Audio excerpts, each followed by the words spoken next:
Welcome back. Happy New Year. I know it's very late, but Happy New Year. Yeah, Happy New Year. We were blessed with a new year, so yeah. So you guys imagine, niko na exams this week. Today is Sunday, so like I have an exam this whole week, and not half of next week, but 2 days into next week niko na exams, and I'm doing anything but study. Like imagine I'm filming for YouTube and I'm not even studying because like mi sina motivation, like nimechoka. Like usually tunafanyanga exams December, but like there were ongoing strikes last year ikiisha, so like ikaekwa January. Now I'm bored as shit. I'm like, why am I even doing this? Like, but anyway, for today's video, I just wanted to talk as usual, and I wanted to talk about moments that made me realize I'm adulting. Like, I'm actually a big girl. I can do big girl things. Yeah. Oh my god. Adulting is very it's super scary, bro. It's like it's very scary. Okay, it's scary for me. I don't know if it's scary for any of you. So like and that's number one.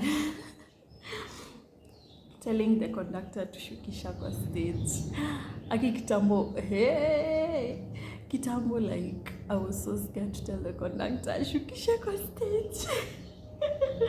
Nilikuwa naomba, like, pia kuna mtu anashuka the same stage as me. They're like, nisimwambie shukisha.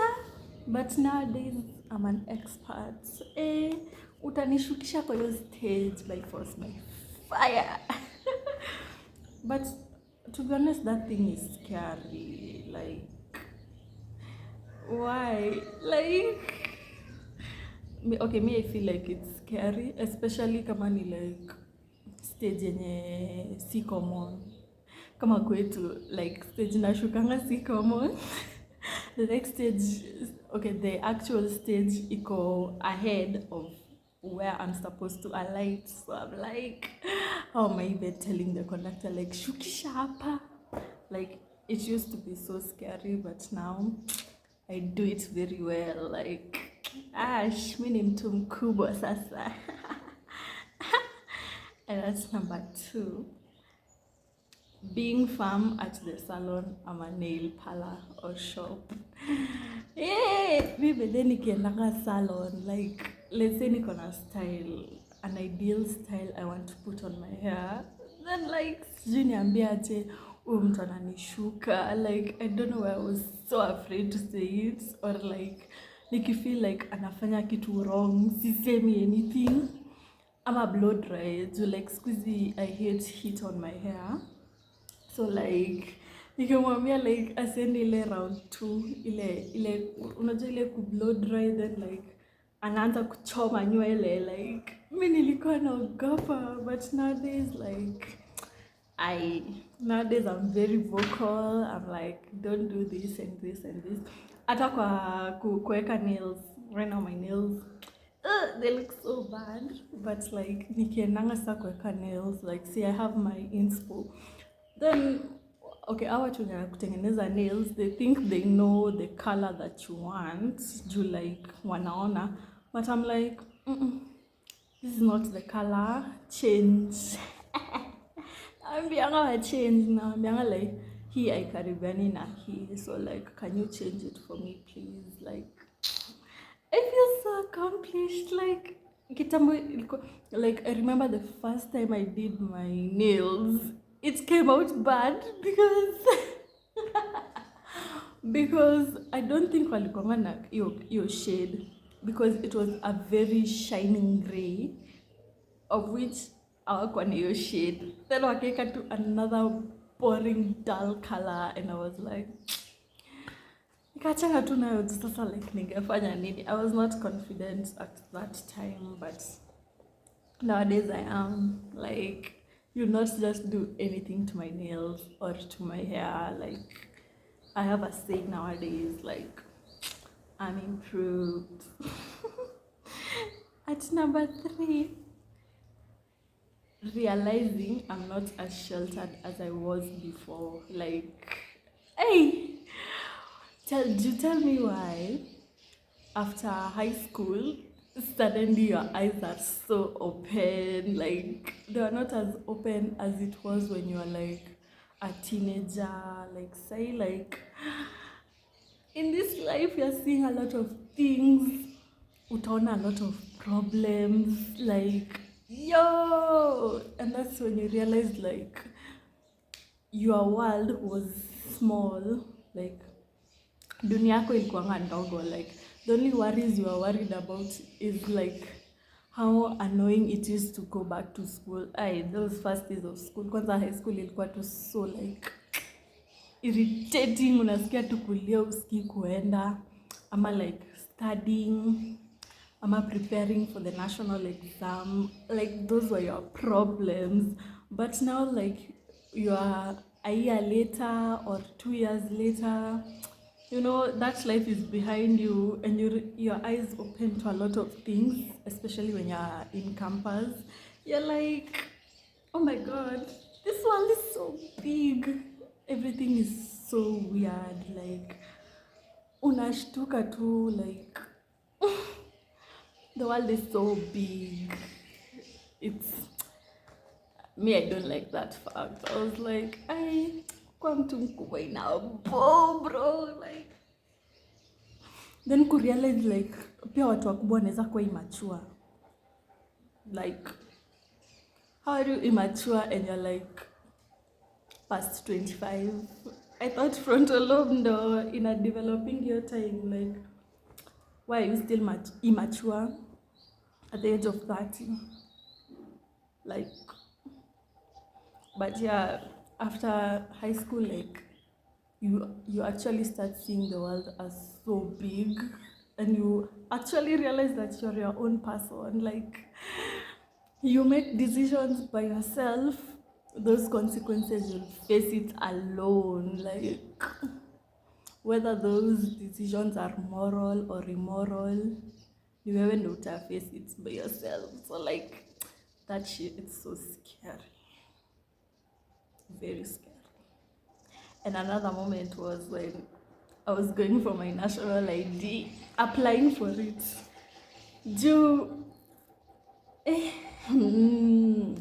First of all, sielewangi mbona the females who work at government offices, especially those veterans, you know, wale wazee wanakuanga so rude. Like, if the job, I think ni requirement or something, I think watu wa gavana tafutanga watu wako rude, they're like sijui watushtue or something, but they're usually so rude. So like, palimi nilienda ku apply ID, walikuwa tu like wa mama, but like they were still a bit rude. Then your line ilikuwa refu. I was feeling things on my own, and I was like, no, I need my mom. I was like, hata kama your process haikuwa like that refu, but it was so freaking annoying. Like, then the waiting process, mimi nilipata ID after 9 months, which is crazy. How am I getting my ID after 9 months? Mind you, nili apply, nakumbuka nili apply on May, immediately after KCSE nili apply ID, na nilipata the next year January. Hiyo ni close to 9 months. Okay, after more than 5 months, of which nasikia process ni unafaa kupata like ID maximum after a month. So like, I'm really questioning how the government is working. Like, nilikuwa naenda hiyo center like after every month naenda wananiambia hakuna. Okay, unajua niliapply Kikuyu. So imagine kutoka, let's say, Juja to Kikuyu. I'm a Embakasi East to Kikuyu. Like, it's so far. Your distance ni mbali. Your fare like nachora fare ndo nikuje niambiwe haiko. Like, it's so annoying. Like, but at the end of it all nilipata, so like I'm not complaining too much, but that process was so hectic and the waiting was even more hectic. I hated it. And me our mama alikuwa ananibu by TV, but your process I was like, mimi ni mtu mkubwa anaweza apply ID. I don't know why it felt like that. But anyway, at number 5, applying for anything in general. Hey, do like at applying for KRAP. At going to the bank to register for an account. Oh, sijui NHIF, I think say ni SHA or something. I'm a taxpayer now. Well, I'm not a taxpayer to like na file nil returns, so I don't earn an income, but like I'm still a taxpayer hata kama na file nil. Hiyo ni tax paying. I don't care. So like easy processes, they are so scary. Guy, juzi nilikuwa na juzi I was bored and I was like, wacha ni apply for passport. Do like sinanga passport. That process is long. It's long, it's tiring, it's annoying, and why are they asking so many questions? Like, calm down. Like, why are you asking me so much questions? Like, I thought it was 1, 2, 3, naimeisha. But it's important to get your passport, guys. So like, and then it took a cyber mchaziwe hizo stuff. Ama mngangane kama mimi. Mngangane kama mimi. At the end of it all, like, lazima upate hiyo kitu. Ama like, any application process, I feel like it's hectic, especially if you are in Africa, because you know moment uta realize how inadequate the system is for you. Like, okay, that's how I feel. But applying for anything in general, I'm sure even applying for a job is hectic. Applying for a scholarship, I'm sure it's hectic. Applying for anything in general and anything involving the government is definitely hectic. So that's the worst part of being an adult. Yeah. Number 6, my desire to make money is growing. Honestly, mimi sijui pale nafaa kutoa pesa. But my mind, my spirit, my soul is like, you gotta make money, you gotta earn money. You're a big girl now, you have to earn money, you have to be out there to earn money. And I'm like, no, ikitu edikali vizuri. Like, why am I not a nepo baby? I'm like, when I'm not a nepo baby, to like, this is so unfair. Like, nafaa kuwa out there ati na earn pesa. Sometimes it feels so funny to me because I'm like, no, like, this is so unfair. But anyway, and it's crazy because like the desire is there, it's very strong, but how I'm supposed to start, my starting point, I don't know. To like, honestly, mimi hakuna kitu sijafanya, wacha nisiwadanganye. Because I've tried those online surveys, nothing. Nimejaribu ati kuuza nguo.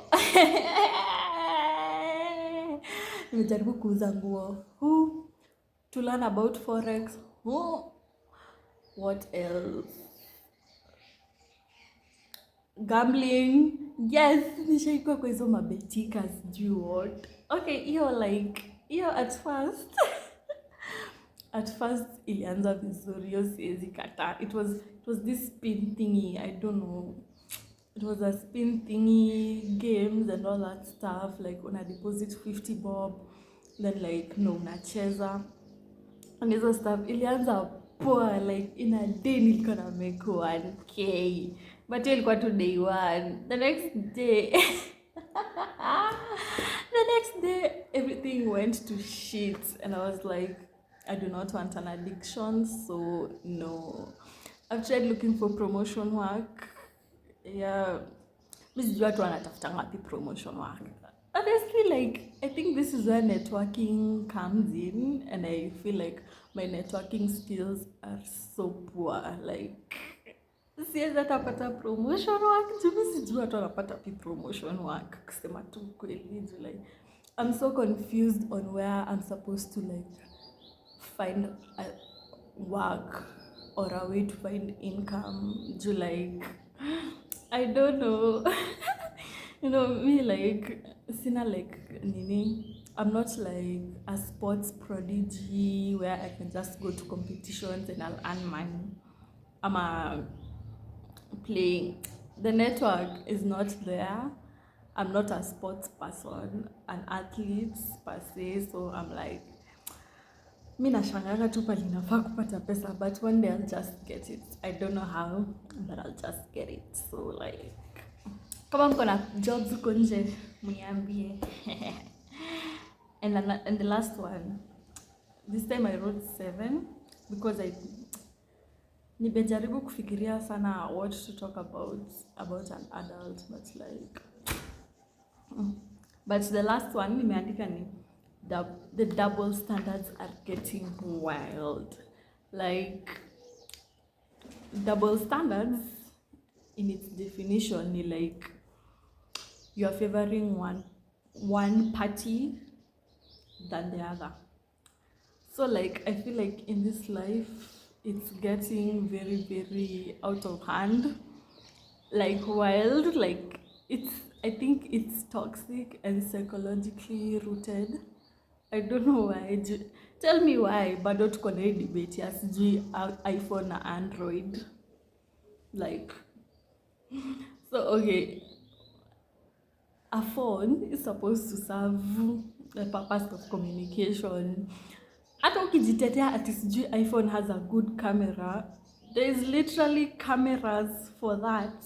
Kuna digital cameras, kuna cameras, like they have the right pixels, and yeah, they have the right pixels for pictures. So I don't know why mnatumia, okay, watu wanatumia a phone as a status in the society. Like, that is so wild. I think patriarchy is a double standard. Like, things that are always favoring men, already that's a double standard. Like, okay, in my mind, how should I say this? Okay, when God created us, shall he create man first? Understandable. Then he created woman. But the woman was meant to be a companion, right? But like, in the way the male species have treated women over the years until feminism came into a thing, it's because of how toxic the patriarchy has been. And that is why, like, that's why I see it as a double standard.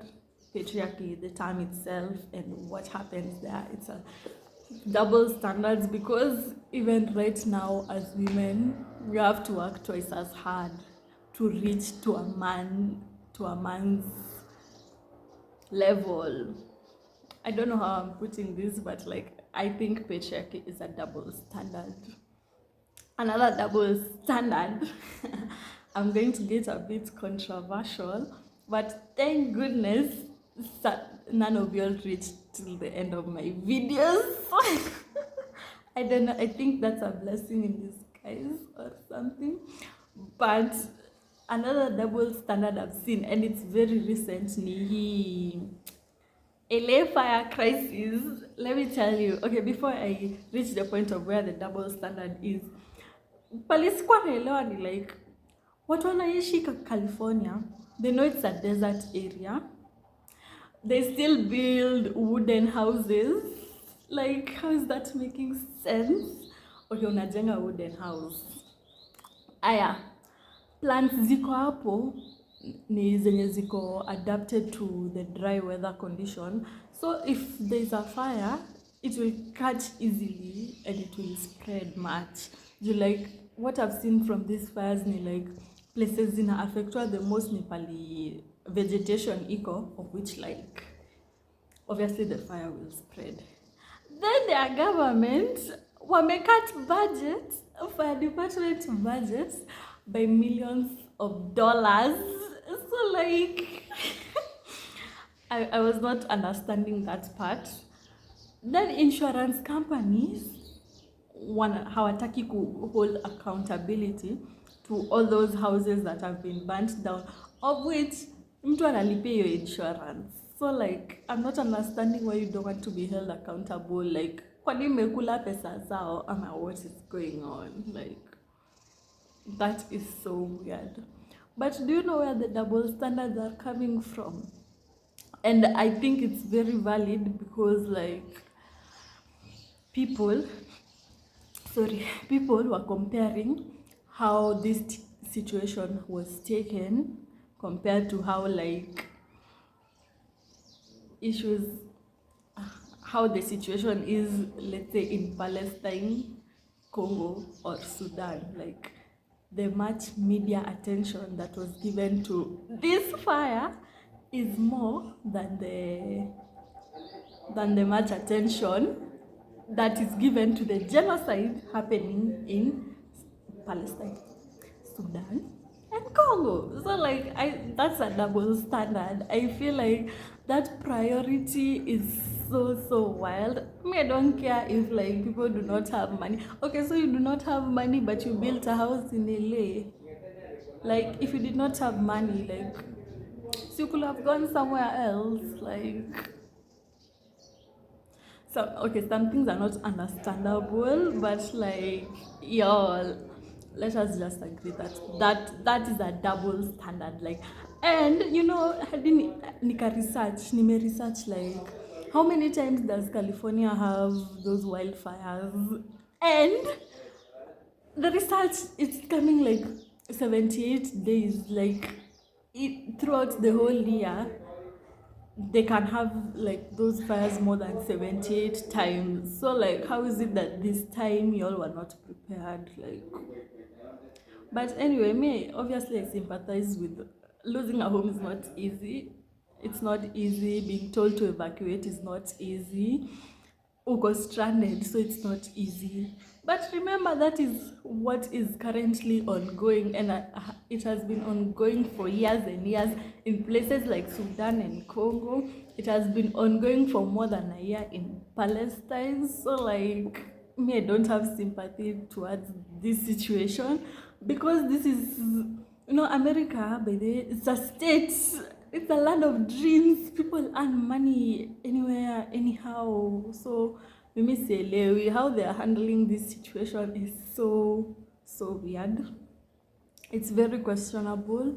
They're feeding us, they are prioritizing it as into our heads as if hatuna our own problems anyway. But like, I don't know. I think that's a huge double standard. Or if double standard is not the word, it's something psychologically wrong. Yeah, ethically wrong, psychologically wrong. Everything is just wrong about this situation. Yeah. But you know, I actually feel bad for anyone who has lost anything. But like if their insurance company is not taking account for what you are doing, then there's something wrong with their system. But I don't want to get too much into that because like I don't want to sound even more controversial. Anyway, thank you for watching this video. If you stayed to the end, nice, good for you. If you did not, good for you too. And anyway, like, see you the next time I upload another video. Yeah, bye.